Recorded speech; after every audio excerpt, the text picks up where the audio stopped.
Magandang oras po sa lahat ng ating mga kababayan. May latest weather update po tayo sa magiging lagay ng ating panahon ngayong araw at sa susunod na 24 oras. Ano nga ba ang inaasahan natin magiging panahon ngayong araw mga kababayan, at may nakikita na nga ba tayong sama ng panahon o bagyo sa loob at labas ng ating Philippine Area of Responsibility na posibleng pumasok sa mga susunod na araw? Sabay-sabay po nating alamin lahat yan mga kababayan, dito po sa ulat panahon ko ngayong araw na ito. Sa kasalukuyan mga kababayan ay nakakaranas ngayon ng katamtaman hanggang sa mga malalakas na pag-ulan sa ilang bahagi ng ating bansa, dulot ng umiiral na Intertropical Convergence Zone, at dahil nga sa mga pag-ulan na dala nito ay apektado po ngayon mga kababayan, lalo na mga lugar dito po yan sa malaking bahagi ng Eastern Visayas, Caraga, dito rin sa bahagi ng Davao de Oro at sa may Davao Oriental.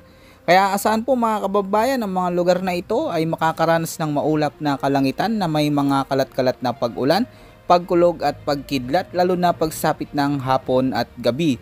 Hindi naman inaalis ang posibilidad o banta ng mga biglaang pagbaha at pagguho ng lupa, lalo na kung magiging malalakas ang mga pag-ulan na dala nito.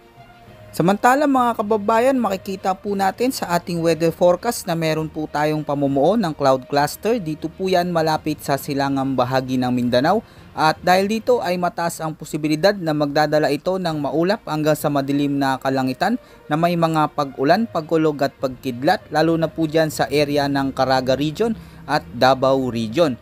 At sa mga susunod na oras ay posible itong umabot sa bahagi ng Zamboanga Peninsula. Kaya sa mga kababayan natin, pinag-iingat po natin ang lahat, lalo na sa mga nabanggit nating mga lugar. At dito naman mga kababayan sa may Palawan, asahan na magiging maulap hanggang sa maulap na papawirin na may mga tsansa ng mga pag-ulan at pagkidlat, lalo na sa hapon o gabi. At para naman sa natitira pang bahagi ng Visayas at Mindanao ay asahan po mga kababayan na makakaranas ng maalinsangang panahon na may mga tsansa ng biglaang pag-ulan at pagkidlat, lalo na pagsapit ng hapon. Kaya sa mga kababayan natin dyan ay patuloy po tayo na mag-ingat. Dito naman sa buong Metro Manila at sa natitira pang bahagi ng ating bansa ay asahan na makakaranas ng maulap hanggang sa madilim na kalangitan na may mga isolated rain showers at thunderstorms, lalo na sa hapon o gabi. Ang mga pagulan naman na ito mga kababayan ay dulot naman ng patuloy na umiiral na easterlies. Dahil dito ay hindi inaalis ang posibilidad ng mga pagbaha at pagguho ng lupa, lalo na kung may mga severe thunderstorms. Samantala mga kababayan, sa kasalukuyan ay wala pa po tayong namamataan na anumang sama ng panahon o posibleng bagyo sa loob at labas ng ating Philippine Area of Responsibility hanggang sa mga susunod na 4 na araw. Kaya magandang balita po ito sa lahat ng ating mga kababayan. Ngunit ayon nga po sa Pag-asa mga kababayan ay nasa higit 13 na mga posibleng bagyo ang mabuo at pumasok sa loob ng ating Philippine Area of Responsibility ngayong taon. O nasa 3 na mga bagyo kada buwan po yan mga kababayan. Kaya po yung mga dapat natin pagandaan mga kababayan, pero sa ngayon since wala pa pong bagyo ay posible po na sa mga susunod na araw ay meron po tayong maaaring makita na development ng posibleng bagyo.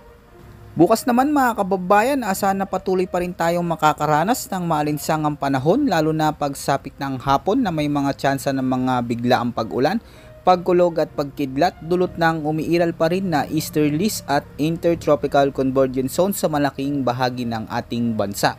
At sa mga kababayan natin ay patuloy po tayo na mag-antabay pa sa mga susunod pa nating update.